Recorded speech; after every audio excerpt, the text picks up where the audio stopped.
রাস্তায় আমরা সবাই মানুষ, কিন্তু অনেক সময় সেই মানবতা ভুলে যাই। আসসালামু আলাইকুম, আমি সাগর আর এটাই হচ্ছে রাইড অফ হিউম্যানিটি। আমি বাইক রাইডের মাধ্যমে মানুষের মাঝে সচেতনতা ছড়িয়ে দিই।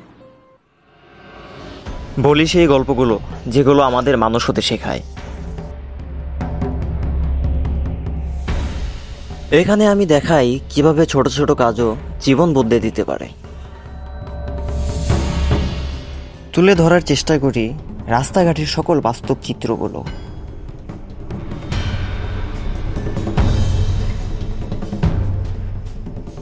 নিরাপত্তা, দায়িত্ব, মানবতা, এই তিনটাই আমাদের যাত্রার মূল কথা।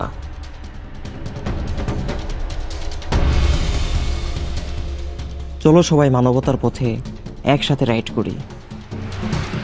সাবস্ক্রাইব করুন রাইড অফ হিউম্যানিটি। সকলের যাত্রা হোক নিরাপদ ও আনন্দময়।